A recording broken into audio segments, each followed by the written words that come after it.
ሱስ ውስጥ ነበርኩ። የፖርን አዲክሽን ነበረብኝ። ከባድ ጭንቀትና ራስን የመጥላት ስሜት ውስጥም ነበርኩኝ። ራሴን የማጥፋት ስሜት የሚሰማኝ ነበር። ሊያስገድሉን ይችላሉ፣ ትውልድ አድነን ብንሞት እንኳን አይቆጨንም ሲሉ የስፖርት ጋዜጠኞቹ አሉላና እንዲሁም ደግሞ ሶፎንያስ ተናገሩ። አሁኑ ሰዓት ጉዳችሁም ሊፈላ ነው። ኢንሳና ፖሊስም ሊመረምራችሁ ነው። ያውላችሁም እንደምታውቁት ሰሞኑን በተነሳው ማለትም በኢትዮጵያ ሴት እግር ኳስ ውስጥ በአጸያፊ ነገር ላይ ተሳትፎ ነው። ሰላም ውድ የተከበራችሁና የተወደዳችሁ የዚህ ቻናል ቤተሰቦች እንዴት ናችሁ? ሰሞኑኛ ወቅታዊ አነጋጋሪ የሆነ ቪዲዮችን ይዤላችሁ መጥቻ። ታዲያ ቤተሰቦች ለዚህ ቻናል አዲስ ከሆናችሁ ቻናላችንን ሰብስክራይብ እንዲሁም ደግሞ የምንለቃቸው ቪዲዮዎች ደግሞ ላይክ ማድረጋችሁን አትርሱ።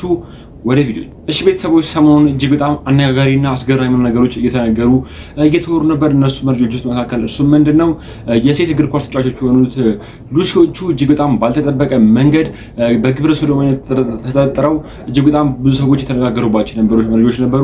እስኪ ደግሞ አንዳንድ ቪዲዮችን ሰምተን እንመለስ። አሁኑ ሰዓት ጉዳችሁም ሊፈላ ነው። ኢንሳና ፖሊስም ሊመረምራችሁ ነው። ያውላችሁም እንደምታውቁት ሰሞኑን በተነሳው ማለትም በኢትዮጵያ ሴት እግር ኳስ ውስጥ በአጸያፊ ነገር ላይ ተሳትፎ ነበራችሁ። ለእናንተ ጉዳችሁም ሊፈላ ነው። ኢንሳና ፖሊስ ሊመረምራችሁ እንደሆነ በአሁኑ ሰዓት የደረሰኝ መረጃም ያመለክታል። ከኢትዮጵያ ሴቶች እግር ኳስ አሰልጣኝ ማህበር በአሁኑ ሰዓት መግለጫ ተሰጠ ሲሆን በዚህ ተግባር ላይ ተሳታፊ ሆነው ጉዳያቸው በማስረጃ የተረጋገጠ ተጫዋቾች ላይ ከዚህ እንደሚከተለው በየደረጃው ውሳኔ እንደሚሰጥም ታውቋል። በዚህ መሰረት በሕግ እንዲጠየቁ፣ ሁለተኛ ማገገሚያ እንዲገቡ፣ በሶስተኛ በምክር እንዲመለሱ ማድረግ ሲሆን ይህንንም ጉዳይ በሚገባ ለከታተል ሁሉም የፕሪሚየር ሊግ እና የከፍተኛ ሊግ ክለቦች የሚገኙትን አዳራሽ ለፖሊስ እንዲያሳውቁ በጥብቅ መመሪያ የተላለፈ ሲሆን በዚህ ሂደት ላይ ፖሊስና ኢንሳ በፈለጉት ጊዜ በየክለቦቹ በመገኘት ምርመራ እንደሚያደርጉም ተገልጿል። ፖሊስና የኢንሳ የምርመራ ቡድን የክለብ ባለቤቶች፣ አሰልጣኞች ከነጋግሩ የተገለጸ ሲሆን ከኢትዮጵያ እግር ኳስ ፌዴሬሽን በዕለቱ በስብሰባው ላይ በአጽንኦት እንደተገለጸው ለዚህ አጸያፊ ተግባር በቂ እርምጃ እንደሚወሰድና በጉዳዩ ላይ በቂ ማስረጃ የተገኘባቸው የትኛውም ክለብ ገብተው እንደማይጫወቱና እነዚህንም የተቀበሉ ክለቦች እርምጃ እንደሚወሰድባቸው፣ ሁለተኛ ደግሞ ሆኖ ከተገኘ ፌዴሬሽኑ ሊጉን እንደሚዘጋና ትውልድን ለማዳን የትኛውንም ዋጋ እንደሚከፍልም አሳውቋል። ለማንኛውም ሙሉ ዝርዝሩን ቴሌግራም ቻናል ላይ ፖስት አድርጌላችኋለሁ። አቤኔዘር ቅዱስ በቴሌግራም ቻናል ገብታችሁ ሙሉ ዝርዝሩን ማንበብ ትችላላችሁ። ይሄ መረጃም ለበርካታ ሰዎች እንዲደርስ ሼር፣ ኮፒ ሊንክ እንዲሁም ሪፖስት ማድረግም አይረሳ። ለእውነተኛና ለፈጣን መረጃ እንደተለመደው ፎሎ ማድረግም አይረሳ። መልካም ቀን፣ መልካም ውሎ። ይሄው ቤተሰቦች እንደሰማችሁት ነው። ከዚህ በኋላ በዚህ ጉዳይ የተጠረጠሩ ዋንኛውም ሴት እግር ኳስ ተጫዋቾች በየትኛውም ክለብ ድጋሚ እግር ኳስን እንደማይጫወቱ እንዲሁ ደግሞ እጅግ በጣም አስደሳች የሆነ እርምጃ እንደሚወሰድባቸው እየተነገረ ነበር። ታዲያ ቤተሰቦች እናንተስ ይሄን ከሰማችሁ በኋላ ምን ያክል ደስተኛ ሆናችሁ? የሚሰማችሁን ሀሳብ ኮሜንት ላይ አስቀምጡልን። ሌላ ደግሞ ይዤላችሁ የመጣው ቪዲዮ እንደው ቤተሰቦች ለእናንተ ለጥንቃቄ ያክል ሰሞኑን እጅግ በጣም ትልቅ ሸዋቾች የበዙ ነበር። በተለይ ደግሞ በመንገድ ትራንስፖርት ላይ በታክሲ እጅግ በጣም ብዙ ሰዎች አንድ ላይ በመቀመጥ የተለያዩ ሰዎች መስለው እጅግ በጣም ብዙ ሰዎችን በማጭበርበር ከፍተኛ ወንጀል እየሰሩ ነበር። እስኪ ደግሞ ለጥንቃቄ ያክል አንድ ቪዲዮ አይተን እንመለስ። የት ነህ? የት ነሽ? የት ናችሁ? ቤተሰቦቼ ለጥንቃቄ ያክል ነው። ይሄን ነገር ብትሰሙ ታተርፉበታላችሁ እንጂ አትጎዱበትም። ተጠንቀቁ። ሙሉ ተሳፋሪ ይዘው ሿሿ ጀምረዋል። ሙሉ ተሳፋሪ ይዘው ልጅ ያዘላለ፣ አቅመ ደካማ አለ። 1 3 4 ወጠምሻ ይደረግና ሙስሊም ስታይል ሂጃብ የለበሰች አለች፣ ክርስቲያን ስታይል ነጠላ ያጣጣለች አለች። 3 ሰው 4 ሰው ነው ወንበር ክፍት የሚሆነው። ሙሉ ተሳፋሪ ይዘው ሿሿ ውስጥ ትገባላችሁ ማለት ነው። አንደኛ ነገር መኪና ውስጥ ከገባችሁ በኋላ ምንም የምታውቁት ነገር የለም። ለረዳቱ እናንተ ፊት ሂሳብ ይከፍላሉ። ሙሉ ተሳፋሪ ነው የሚመስላችሁ ማለት ነው። በሁለተኛ ነገር ደግሞ የት ነሽ? የት ናችሁ ካለ ረዳት መግባት የለባችሁም ብዬ አስባለሁ። ለምሳሌ መነሻ ቦታው አራብሳ ቢሆን ከአራብሳ መገናኛ ከሆነ የሚሄደው መገናኛ ብሎ ይጥራ፣ ጣፎ ከሆነ የሚሄደው ጣፎ ብሎ ይጥራ። የት ነህ ካለ ሿሿ ነው። ጣፎን ብትሉት እሺ ነው የሚላችሁ፣ አያትን ብትሉት እሺ ነው የሚላችሁ፣ መገናኛም ብትሉት እሺ ነው የሚላችሁ፣ ሜክሲኮን ብትሉት እሺ ነው የሚላችሁ። አላማው ሌላ ስለሆነ ማለት ነው። ይሄንን ነገር ለመጠንቀቅ የመጀመሪያው ነገር ሁላችሁም በየሃይማኖታችሁ ዱዓ ማድረግ መጸለይ ነው።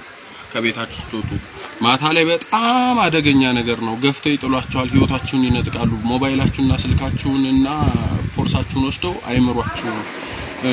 በሁለተኛ ነገር ደግሞ ጸልያችሁ ከወጣችሁ በኋላ ከመነሻ ቦታ ላይ ብትሳፈሩ፣ ፌርማታ ላይ ብትሳፈሩ፣ ከተራ ቦታ ላይ ብትሳፈሩ ብዬ እመክራለሁ። ከተራ ቦታ ላይ ካልተሳፈራችሁ ደግሞ የት ነሽ ብሎ በሚጠራው ሳይሆን ትሄጃለሽ ትሄራላችሁ ብሎ መስመሩን የሚጠራ ጣፎ ከሆነ ጣፎ፣ መገናኛ ከሆነ መገናኛ እያለ የሚጠራው ብገቡ ሴቭ ነው ላለው። አመሰግናለሁ። ያው ቤተሰቦች እንደተመለከታችሁት ነው ይሄ ወንድማችን ሲነግረን የነበረው ነገር እጅግ በጣም ደስ ይላል። ምክንያቱም ይሄ ነገር ማንንም አያስበውምና እባካችሁን ይሄ ቪዲዮ ካያችሁ በኋላ የትነሽ ተብላችሁ ታክሲ እናተሳፈሩ የተባለ ነበረ። እናንተም ከዚህ ቪዲዮ ትልቅ ትምህርት እንዳገኛችሁበት አልጠራጠርም። ወደ ኔክስት ሌላ ደግሞ ቤተሰቦች ሳምንቱን የሴት እግር ኳስ ተጫዋቾችን ያጋለጡት ጋዜጠኞች ከዚህ በኋላ ጥቃት ሊደርስብን ይችላል፣ እንዲሁም ደግሞ ከፍተኛ የሆነ ማስፈራሪያ እየደረሰብን ነው።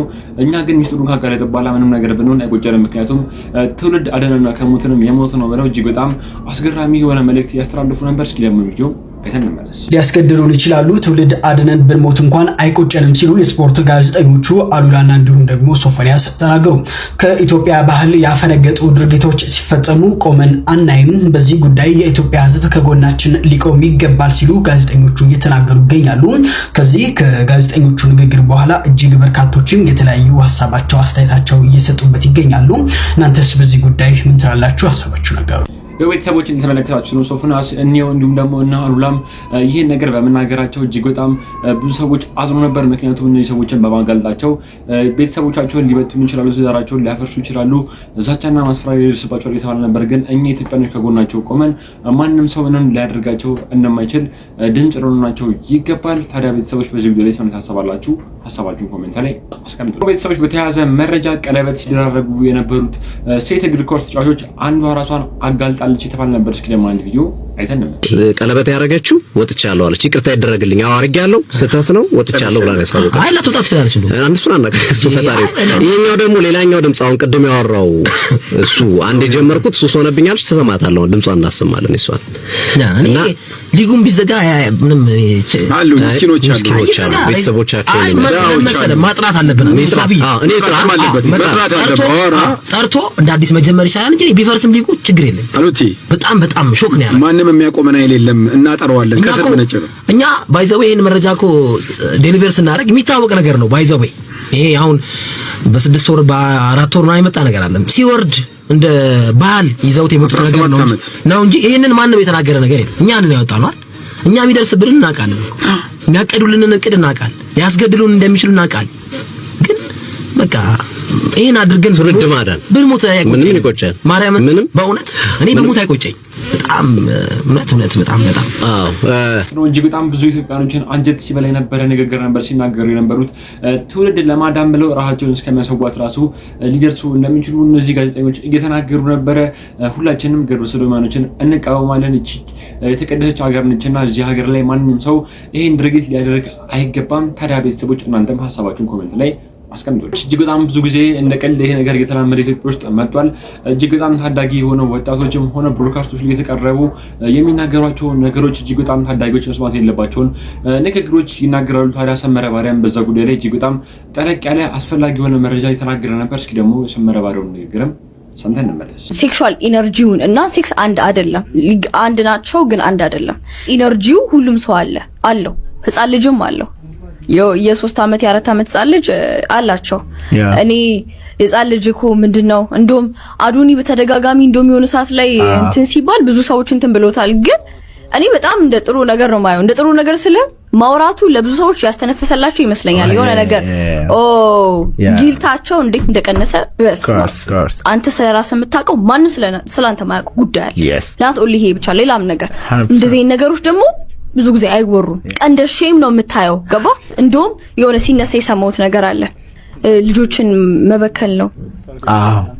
ልጆቻችንን ማይሆን ነገር አስተማር አይደለም ስለ እንትን ነው አዌርነስ ነው የሚፈጥረው።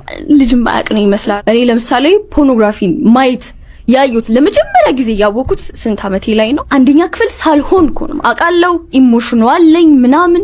አሁን ቤተሰብ እንዴት ይገምታል? ገና ጩጬ እኮ ነው። ናቹራል ኢነርጂ ነው እኮ ምለው ለሆነ ብሎ ስለሚያስብ ነው። ብዙ ጊዜ ስለ ሴክስና ስለ ገንዘብ ቤት አይወራም። ብዙ ጊዜ አይደል ማርቲንግ ነው ተብሎ የሚታሰበው። በጣም ጎበዝ ተማሪ ነኝ፣ ጨዋ ናት እሷ፣ እንዲህ ነች፣ ማንም አያውቅም ማለት ነው። ግን አሁን እንደነዚህ ነገሮችን መጥፎ ናቸው ጥሩ ናቸው ያቱን መጥፎ ነው ይመስለኝ። ልጆች ያለንም ቤተሰብ ፊት ፊልም ስታይ አማርኛ ፊልም ምናምን ነገር ስታይ እንዴት ነው ብዙ ጊዜ ሲቀራረቡ ምን ሲሉ ምናምን እኛ ፊታችን ላሽ ነው የምንለው። ግን እኮ አለክ እኮ ታውቀዋለህ። ናቹራል ኢነርጂ ነው ማውራቱ መበከል አይደለም። አሁን ይሄ ጥቂቶች ናቸው የሚገባቸው ማለት እኔ በፊትም ላይ እንደዚህ ነገሮችን በማይ ሰዓት ኦቨርካም ያደረኩበት አንድ መንገድ ቢኖር ማውራት ነው። ማውራት አዲክሽን ነበረብሽ? አዲክሽን ያለውኛው ከልጅነት ጀምሮ እኮ አልኩ አሁንም ቢሆን ምንም እኔ የምለው ነገር ስለሌለኝ ምንም ኢጎ ምናምን ስለማያስፈልግ ነው እንዲህ ማውራው እንጂ ረሼም ምናምን ማለት ይችላል። ግን there is no more shame. I have no shame. ሼም ይለኝ አላወራኝም እንጂ ያውቃል። ሰው ሲጀመር ፖርኖግራፊ ብሎ የሚያወራ ሰው ያውቃል። ሳያውቅ ነው የሚያወራው። ገብቷል አይደለ? It's not a bad thing. ሼም ማይኖርሽም ኦፍ ኮርስ ሊኖርሽ አይችልም። አልጠብቅም ወይ እንደሰማሁት እኮ ነው። እኔ ማዝ ነው ኖርማሊ። አሁን ኢጎ እኔ ኢጎ ስለሌለኝ ነው የማወራው። ኢጎ ስለሌለኝ ሳይሆን የምታወሪው ሀፍረተ ቢስ ስለሆንሽ ነው። ማፈር የሚባለውን ነገር ሰው ምን ይለኛል የሚባለው ነገር አታውቂም። አዎ በእናንተ ቲንኪንግ አሁን እኔ ኋላ ቀር ነኝ። ሰው ምን ይለኛል በባህል የታጠረ ምናምን ቅብጥስዮ ምናምን ያልታጠረ ሰው ምድር ላይ የለም። ሰለጠኑ የሚባሉት ሰዎች የራሳቸው ባህል አላቸው፣ ኖርማል አላቸው፣ ትራዲሽን አላቸው። ከኛ ይብሳሉ። እንደውም ሁሉም ማህበረሰብ ራሱን በሚመራበት መርህ ብቻ ነው የሚንቀሳቀሰው። እምነቱ፣ ሃይማኖቱ፣ ባህሉ፣ ማንነቱ ይገዛዋል ማህበረሰብ። ከዛ ውጪ ዘልዬ እወጣለሁ የምትይ ከሆነ ከማህበረሰብ ውጪ ትሆኛለሽ። አሁን የምናገረው ደጋግሜ ይሄን ነው። ይሄን እንደዚህ አይነት በጣም ጋጠ ወጥ ሀሳብ የሚከተል ሰው ከኬጂ ጀምሬ ፖርኖግራፊ አይ ነበረ which means ማንም የሚያይሽ ሰው የለም ይመስለኛል። የሆነ ጥግ ላይ ራስሽ ነው እንትን ያልሽው። መጥፎ ነገር በእናገር አልፈልግም። እንደው በፓረንቲንግ ይሄኛስ ቤተሰቦችሽ ራሱ ያዘኑም ሊሆን ይችላል። እንደዚህ አይነት ሰው ከመጣብኝ ማለት እኔ አሁን እቅድ ይዘን 15 ሰዎች ሆነን የሆነ ልጅን አበላሽተን እናሳድገው ብለን በጣም ሰው ደሞዝ ከፍዬ ባሰራ ራሱ ያንቺን ያህል የሚባልግ አይመስለኝም። እንደዚህ አይነት የጠቀስሽው ሰው ራሱ አዶናይ እንደዚህ ጠቅስ ግም ለግም አሉ እንዴት ሪሶርስ ተጠቅሰሻል ነው ባዳው ያወጣ ማስተርቤት አርጉ ጨፍጭፉታ ምናምን ያለው ሰውዬ እሱ አሁን ምንድነው አዌርነስ እየፈጠረ ነው። ልጆች እያባለጋል መባለግ ዴፊኒሽኑ እንዴትም ሊገባሽ አይችልም። this is the last of it ያንቺ የመጨረሻው ሞዴሉ አርአያው ጫፉ ይሄ ነው። የመጨረሻው ትራዲሽናል መሆን አይደለም። በነገራችን ላይ ስርዓት ግድ ነው ለማህበረሰብ። ማንነን ተብለን ዲፋይን እንደረጋለን። ስርዓታችን ምናምናችን እኮ ነው። ኢትዮጵያዊ፣ ናይጄሪያዊ፣ ኬንያዊ ሲባል እኮ ኢትዮጵያውያን እኮ እንደዚህ ናቸው፣ ፐብሊክሊ እንደዚህ ናቸው። ኢትዮጵያዊ ብዙ ሰው ሼም ነው አወራማ ስለማይወራ ነው። ኢትዮጵያን የራሳችን የሆነ ፕራይቬት ማተር ስላለን ነው። የተረፈውም ዓለም ፐርሰናል ማተር አለ፣ ፐብሊክ ጉዳይ አለ የሚወራ። ያንቺ የማስተርቤሽን እና የፖርን አዲክሽን ታሪክ አገራዊ ጉዳይ አይደለም። ኖርማሊ ሴክሹዋል ኢነርጂ ምናምን ሴክስ ወንድና ሴት የሚያደርጉት በቃ ሴክስ ነው አለቀ። አዳልት የሆነ ወንድ እድሜው የደረሰ ሴት አለ የወሲብ ፍላጎት ሲኖራቸው ያረጋሉ ነው። አም ሶሪ። ከዚህ ውጪ ኢነርጂ ፊሎሶፊ የሚባል ነገር የለውም፣ ኖሮትም አያውቅም። ስለዚህ ለሴክስ ኢንተረስትድ ያልሆኑ ሰዎች በሽተኞች ናቸው። እንዳንቺ የመነኑ የተዉት በቃ ነገር አለው በቃኝ ያሉ ሰዎች ኢነርጂ ይጎድላቸዋል፣ ጤነኞች አይደሉም ማለት ነው። ምን አይነት የከሸፈ ሚስ አንደርስታንዲንግ ይዘሽ ሚዲያ ላይ እንደምትመጪ ራሱ እፈሪ እስቲ። ሰፈር የለሽም፣ ጎረቤት የሚያቅሽ ሰው የለም። ምን እያለች ነው እቺ ልጅ አይልሽም ነው? ሁሉም ጎረቤትሽ ፖርን በአደባባይ ስክሪን ላይ አድርገሽ ነበር የምታየው ከልጅነትሽ ጀምረሽ። ለምደውሻል። አንድ ፊቷን እቺ በቃ በቅቷታል ብለውሻል አንቺን። እንደዛ ካልሆነ በስተቀር እኛ እኮ ሁላችንም ሰዎች ልጆቻችንን የመጠበቅ ኃላፊነት አለብን። ከእንደዚህ አይነት ከንቱ ልጆቻችንን የመጠበቅ ኃላፊነት አለብን። ሚዲያ ላይ ቀርቦ አለማወቅን፣ አለመረዳትን፣ ሚስ አንደርስታንዲንግን እንደ እውቀት አውርቶ ሊያስጨበጭብ የሚሞክር ሰው የማያውቀውን ሐሳብ ከቁመትሽም ከእድሜሽም በላይ የሆኑ ሐሳቦችን እያነሳሽ ስለ ሪኢንካርኔሽንና ስለ ምናምን ሁሉ ልታወሪ ፈልግሽ የሆነ ነገር ላይ ምንም አታውቂም። ጀስት አንድ ገና ምንም ጆርኒ ሁለት እርምጃ ያልተራመደች 10-15 የሚሆኑ ከተማ ውስጥ ባሉ ልጆች የሚሰጡ የሞቲቬሽን ኮርሶችን 5 ደቂቃ ገብታ የሰማች ከዛ ውጪ እኔ አውቃለሁ የምትል የተበላሸች ከባክግራውንዷ ጀምሮ የተበላሸች ልጅ ነሽ። ሰርቫይቭ እንደምታረጊ እመኝልሻለሁ፣ እንድትመለሺ ወደ ፓዚሽን እንድትመለሺ። ካንቺ ጋር አይዲያ ይዘው ሊሟገቱ የሚሞክሩ ሰዎች አይዲያ ያሉም ሰው አልጠየቀሽም፣ ግን አይዲያ ይዘው ሊሟገቱ የሚፈልጉ ሰዎች ቢኖሩ ራሱ እንዳይሞክሩ ትመክራለሁ። ኖርማሊ አንዳንድ ጊዜ እንደዚህ ሊግ የሚባል ነገር አለ። ስጋት ቀጠና ሲሆን ግን መቼም ያለ ሊጋችንን ቢሆን ወርደን ተውልን እንላለን። ምክንያቱም ልክ የምትመስያቸው ሰዎች ስላሉ ማለት ነው። ምን ጋር እንደደረስን ግን በጣም አዝናለሁ። ምን ሰማቸው ሰዎቻችን ምን አይነት እንደሆኑ በጣም አዝናለሁ። ትልልቅ ሰዎች ኮሜንት ሲሰጡ አዝናለሁ በጣም። ሐሳብሽ ገብቶኛል። የኢትዮጵያ ማህበረሰብ እኮ ስላልሰለጠነ ነው። መሰልጠን ማለት አግድም መውጣት ማለት አይደለም። መሰልጠን ራስን መምሰል፣ ትልቅ ሰው ማክበር፣ ፕራይቬት ጉዳይን ፕራይቬት ማድረግ፣ ነውር ማወቅ፣ ከሁሉም በላይ ነውር ማወቅ። ምን ትላለች እንዳው ቤተሰቦች እንደሰማችሁት ነው እጅግ በጣም ብዙ ጊዜ ሰመረ ባሪያ የሚናገራቸው ንግግሮች ምንም አይወጣላቸው ነው የሚባለው። ታዲያ ቤተሰቦች እጅ ታዳጊ ስትናገር የነበረው ንግግር ከሷ እንኳን ማይጠበቅ ነው። ምክንያቱም እኔ በ14 ዓመት የተለያዩ ማይታዩ ቪዲዮችን አይ ነበር እያለች ነበረ። ታዲያ ይሄን ቪዲዮ የሚከታተሉ ታዳጊዎች ከዚህ ቪዲዮ ላይ ምን ይማራሉ? ብዙ ጊዜ ሰው የተከለከለው ነገር ማየት ይፈልጋልና ለማየት እንዲገፋፉ ያደርጓቸዋል ብዬ ነው እኔ ማስበው። እናንተስ በዚህ ጉዳይ ላይ የሚሰማችሁን ሀሳብ ኮሜንት ላይ አስቀምጡ። ለደሞ ቤተሰቦች ብዙዎች የሚወዱትና ብዙዎች ቢከተሉት ቲክቶከሩ አዶናይ ሰሞኑን የሐምለሰት ሙጬ ፕሮግራም ላይ ቀርቦ የተለያዩ ንግግሮችን እየተናገረ ነበር። እስኪ ደግሞ አንዳንድ ንግግሮችን ሰምተን እንመለስ። እንዳለ ይጣላኝ ነገርሽ እንዳለ ነው የምልሽ። ያው አወራቸው የነበሩ አክትረሶች ነበሩ፣ አክተሮች ነበሩ፣ ሴሌብሪቲዎች ኢትዮጵያ ውስጥ ሜሴጆቻቸውን ዲሊት አድርገው ይሄ ባለጌ ነው አንፎሎ ያደረጉ እግዚአብሔር አቃቸዋለሁ። አሁን ማስታወሳቸዋለሁ ስማቸው። አንዳንዶቹ ለማውራት ይሞክራሉ፣ አላወራቸውም።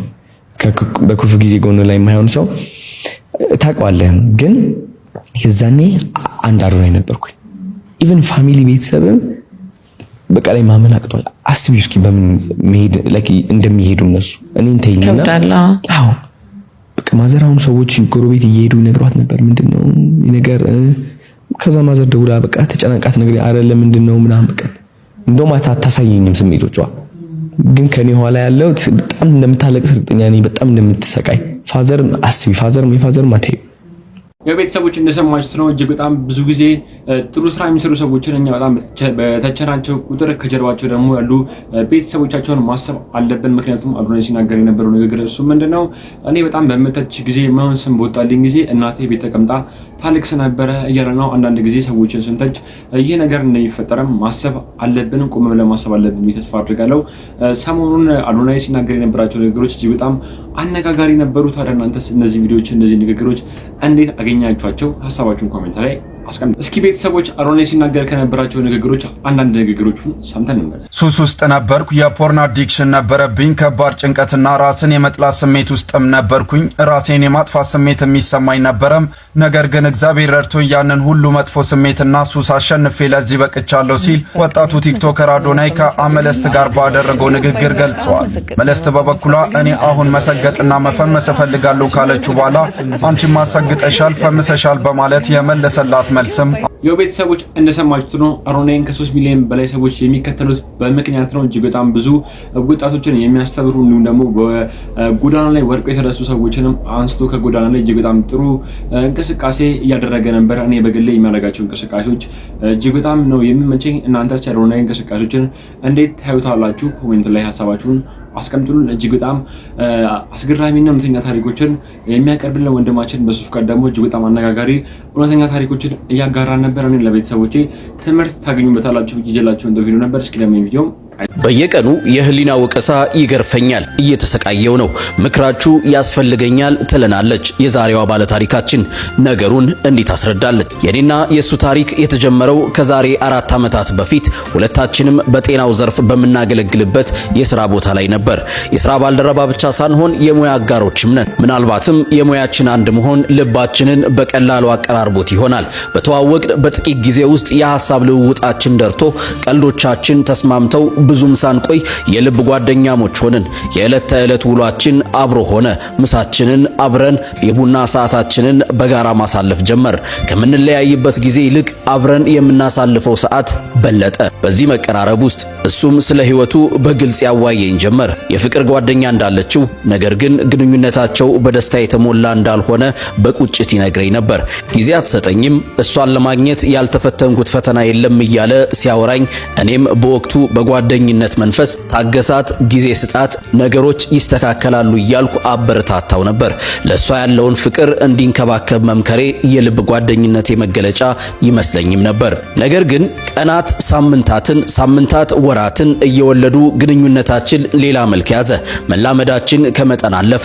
እሱ ከሌለ ቀኔ ይጨልምብኛል፣ እኔ ከሌለው እሱ ደስታ አይሰማውም። የዚህኔ ቀስ በቀስ በህይወቴ ውስጥ ሰርጎ መግባት ጀመረ። የምሄድበትን ቦታ ያገኘውን ሰው የማነጋገረውን ስልክ ሁሉ ይቆጣጠር ነበር። በወቅቱ ይህንን የፍቅር ሳይሆን የእንክብካቤ መገለጫ አድርጌ ነበር የወሰድኩት። ለኔ ስለሚያስብ ነው እያልኩ ራሴን አሳምን ነበር። ከእርሱ ቃልም አልወጣም። 1 ዓመት አለፈ። በፊት እሱና ጓደኛው እንዲገናኙ የነበረኝ ጉጉት ቀስ በቀስ እየጠፋ መጣ። ይባስ ብሎ እሷን ሲያገኛት እኔን ድብርት ይዘኝ ጀመር። በውስጤ ትልቅ ትግል ተጀመረ። ልርቀው በሞክርም አልቻልኩም። እሱ በሁሉም ነገሬ ውስጥ ነበርና ከሱ መለየት ከራሴ መለየት ያህል ከበደኝ። እውነታው ገባኝ። አፍቅሬው ነበር። ከራሴ ጋር ስሟገት ከምኖር ስሜቴን በግልጽ ልነግረው ወሰንኩ። ድፍረቴን ሰብስቤ እየተሰማኝ ያለውን ሁሉ ሳሳውቀው የጠበቅኩትን ምላሽ አልነበረም ያገኘሁት። ምንም እንዳልደነገጠ ፊት በደስታ ተቀበለኝ። ፈርቼሽ ነው እንጂ እኔ ካፈቀርኩሽ ቆይቻለሁ። መኖር የጀመርኩት ካንቺ ጋር ነው፣ ላጣሽ አልፈልግም አለኝ። በድንጋጤና በጥፋተኝነት ስሜት ተዋጥኩ። እሱ ግን ደስተኛ ነበር። የዚያን ቀን አብረን አደር። ያቺ ሌሊት የህይወቴን አቅጣጫ ቀየረች። ከሱ በፊት ወንድ አላውቅም ነበርና ያልጠበቀው ድንገት የሆነበት ይህ ክስተት ፍቅሬን ከምንጊዜውም በላይ አጦዘው። እሱም ይበልጥ ወደ እኔ ተሳበ። ከዚያ ቀን በኋላ በስም ካልሆነ በቀር አብረን መኖር ጀመርን። አሁን ላይ የራሴን የንግድ ሥራ ብጀምርም የከፈተልኝና ከጎኔ ሆኖ የሚደግፈኝ እሱ ነው። አንቺን የተሻለ ቦታ ሳላደርስሽ እረፍት የለኝም ይለኛል። ለዚህም ከእኔ በላይ ይለፋል። እኔ ግን የአእምሮ ሰላም አጥቻለሁ። በየቀኑ የህሊና ወቀሳ ይገርፈኛል። እስከ መቼ የሚለው ጥያቄ ሰላም ነስቶኛል። የሷስ ህይወት የኔስ መጨረሻ ምንድነው? የሱ መልካምነትና ድጋፍ በበዛ ቁጥር የጥፋተኝነት ስሜቴ እየከበደኝ መጥቷል እና አሁን በዚህ የሶስት ሰው ታሪክ ውስጥ የራሴን መንገድ አጥቼ ግራ ገብቶኝ ቆሜያለሁ። ምን ላድርግ? የተለመደውን ኃላፊነት ያለውን ምክራችሁን እሻለሁ ትለናለች። ዛሬን ለነገ እንኑር። መልካም ጊዜ። ለመጨረሻ ጊዜ ደግሞ ይዤላችሁ የመጣው ቪዲዮ ምንድነው? እጅግ በጣም ሰሞኑን አነጋጋሪና ወዛጋጋቢ የሆኑ ነገሮች የተነገሩ ነበር። በተለይ ደግሞ በሴት እግር ኳስ ተጫዋቾች ላይ የሚሰሙ ነገሮች እጅግ በጣም ነው የሚገርሙት። ወንድማማቾቹ ጋዜጠኞች እንዲሁም ደግሞ አሉላም ጥቃት ሊደርስብን ነው ያሉ ነበር። እጅግ በጣም ብዙ ሰዎች ደግሞ ይህ ነገር መፈጠር የለበትም ከጎናችሁ ነን ድምጽ እንሆናችኋለን እያሉ ነበር። ታዲያ ይህ ጉዳይ የሚመለከታቸው ደግሞ ሰዎች ደግሞ ጥቃት እንደተደረገባቸው አድርገው የተለያዩ ፎቶዎችን እያጋሩ ነበር። ይህ ነገር ግን ፈጽሞ ሊሆን አይችልም። ከህግ አንጻር ደግሞ ንግግሮችን ሰምተን እንመለስ። ሰሞኑን የሴት ብሔራዊ ቡድን ተጫዋቾቻችንን በተመለከተ እየተነገረ ያለው ነገር ትንሽ ጥንቃቄ የሚፈልግ በመሆኑ ምክንያት አንዳንድ ነገሮችን ለማለት እወዳለሁ። እንግዲህ የተባለው ነገር በጣም ሴንሲቲቭ ነው። 80% የሚሆኑት የሴት ብሔራዊ ቡድን ተጫዋቾች በሴት ለሴት ጾታዊ ግንኙነት ውስጥ እንደሚገኙ ነው እየተገለጸ ያለው። ይሄ የተገለጸው ነገር በኢትዮጵያ ሕግ መሰረት ወንጀል ነው። የኢትዮጵያ ማህበረሰብ እንደ ማህበረሰብ እንዲህ አይነቱን ነገር ደግሞ የሚታገዝ ወይም ደግሞ እንደ መልካም ነገር የሚቀበለው ነገር አይደለም፣ የተነወረ ነው። ስለዚህ እንደዚህ አይነት ነገር በምንናገርበት ጊዜ ከፍተኛ ጥንቃቄ ማድረግን ይጠይቃል። ከጠቅላላ ነገሮች ልነሳና ወደ ጠባብ ወይም ጉዳዩ ወደ ተደረገባቸው ወይም ንግግሩ ወደ ተደረገበት አውድ እመጣለሁ። በጠቅላላ አንድ ሰው ስለ ሌላ ሰው በሚናገርበት ጊዜ በሕገ መንግስታችንም ሆኑ በተለያዩ ሕጎቻችን ሰዎች ሐሳባቸውን የመግለጽ ነፃነታቸው የተጠበቀ ነው። በተለይ ደግሞ የሚዲያ ነፃነት በሕገ መንግስቱም ሆነ በተለያዩ ሕጎች የሚዲያ አዋጁን ጨምሮ የተከበሩ ናቸው ወይም የተጠበቁ ናቸው። ነገር ግን እንዲህ በምናደርግበት ጊዜ የምንመራበት ስርዓት ግን አለ። የሌሎቹን ሰዎች ክብር፣ መልካም ዝና እንዳናጠፋና ንግግራችን ሌሎችን ለጥቃትና ለመገለል እንዳይዳርግ ከፍተኛ ጥንቃቄ በማድረግ ስራችንን ወይም ተግባራችንን ወይም ንግግራችንን በህግ በስርዓትና ነገሩ የሚከወንበትን ተገቢ ጥንቃቄ በማድረግ ካላከናወን ነው የሚያመጣው አደጋ ከፍተኛ ነው የሚሆነው። ሚዲያን በተመለከተ ነገሩ የተነገረው በሚዲያ ከሆነ ሚዲያ ሲባል ሶሻል ሚዲያዎችን አይጨምርም። በሚዲያ አዋጁ መሰረት እንዲህ አይነት የስም ማጥፋት ተግባሮች በሚፈጸሙበት ጊዜ በወንጀል አያስጠይቅም፣ ዲስክሪሚናላይዝ ተደርጓል። ይሄም የሚዲያ ነፃነትን ከመጠበቅ አኳያ ነው። ነገር ግን በፍትሐ ብሔር እስቲል ያስጠይቃል። እስከ 300,000 ብር በሚደርስ የገንዘብ ቅጣት ያስቀጣል አንድን ሰው በሚዲያ ስሙን ካጠፋን። እንግዲህ የግድ ሰው መሆን የለበትም። ያ ሰው ማንነቱን በሆነ መንገድ ስፔሲፊክ ሆኖ ሴት ብሔራዊ ቡድን ተብሎ እስከተገለጸ ጊዜ ድረስ እነዛ ሴት ብሔራዊ ቡድን አባላት ደግሞ እነማን እንደሆኑ ማወቅ እስከተቻለ ጊዜ ድረስ ስም ማጥፋትን ያቋቁማል። ነገር ግን በፍትሐ ብሔር ኃላፊነት የሚያስጠይቅ ቢሆንም ነገሩ እውነት ነው። የተደረገው ስማቸውን ለማጥፋት ዓላማ አይደለም፣ ለህዝብ ጥቅም ሲባል ነው። ዜናው በሚሰራበት ጊዜ ተገቢው ማስረጃ በጥንቃቄ ተሰብስቧል በሚል ከእንደዚህ አይነቱ ኃላፊነት ነፃ መውጣት ይቻላል። በሌላ በኩል ስለ ሄት ስፒች ወይም ደግሞ የጥላቻ ንግግርንና የሐሰተኛ መረጃን ወንጀል ለማድረግ በወጣው አዋጃችን መሰረት ደግሞ የጥላቻ ንግግር ተከልክሏል። የጥላቻ ንግግርን በተመለከተ በተመሳሳይ አንድ ሰው የሚናገረው የሚያወራው ነገር ሌሎችን ሰዎች በብሔራቸው ወይም በጾታቸው እያለ የተለያዩ ነገሮችን እየዘረዘረ ለጥቃት እንዲዳረጉ የሚያነሳሳ እንዲገለሉ የሚያደርጋቸው ከሆነ በጥላቻ ንግግርነት እንደተፈረጀ የጥላቻ ንግግር አዋጁን አንቀጽ 4 በማየት መረዳት ይቻላል። ነገር ግን እነዚህን ነገሮች ማድረግ ወንጀል የማይሆንባቸው ልዩ ሁኔታዎች አሁንም በዛው አዋጅ ላይ ተቀምጠው እናገኛለን።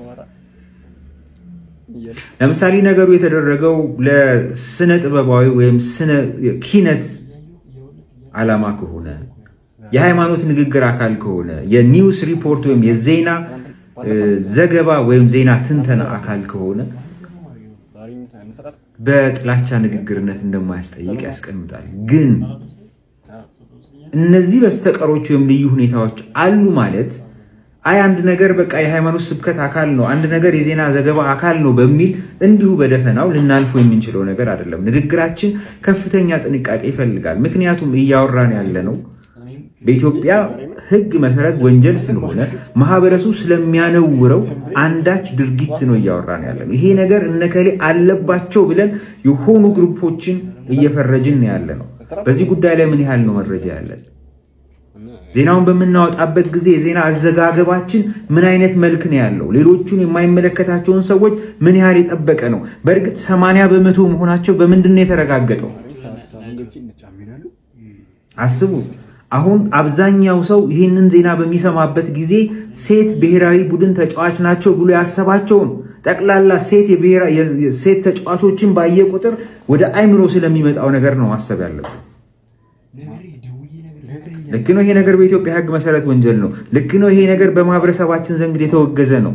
ነገር ግን ንግግሩን በምናደርግበት ጊዜ የምንናገርበት መንገድ ግን ከፍተኛ ጥንቃቄ ይፈልጋል። ቀደም የሚዲያ አዋጁን ገልጫለሁ። የሄት ስፒች ፕሮክላሜሽኑን ጠቅሻለሁ። መከላከል የቤተሰቦች እንደሰማችሁት ነው። ማንም ሰው የማንንም መብት መንካት የለበትም። በተለይ ደግሞ ጉዳዩ ሳይጠራ ከላይ እንደዚህ ነው ብሎ መናገር የለበትም እያለ ነበር ይሄ ጠበቃ። ምክንያቱም ይሄ ነገር እጅግ በጣም ሴንሲቲቭ ነው። በዚህ ጉዳይ የተጠረጠሩ ሰዎች ከዚህ በኋላ ከማህበረሰቡ ተገለው እንዲሁ ደግሞ እስከ መጨረሻው ስራቸውን አጥተው ስለሚኖሩ ይህን ነገር አጣርተን እናውራ እያሉ ነበረ። ቤተሰቦች ለዛሬ ይዤላችሁ የመጣው ቪዲዮ እነዚህን ይመስሉ ነበር። ሳዳመጣችሁ አመሰግናለሁ። በቀጣይ ደግሞ እናንተን ትምህርት ያስጨብጣሉ እንዲሁም ደግሞ ቁም ነገር ያይዛሉ ብዬ ማምጣላችሁ ቪዲዮዎች አሉ። ሰብስክራይብ ቻናል ማድረጋችሁን አትርሱ። እንዲሁም ደግሞ ቅድም ነግራችሁ ነበር ካላደረጋችሁት ይሄን ቪዲዮ ላይክ ማድረጋችሁን ቀጥሉበት። ቴንክ ዩ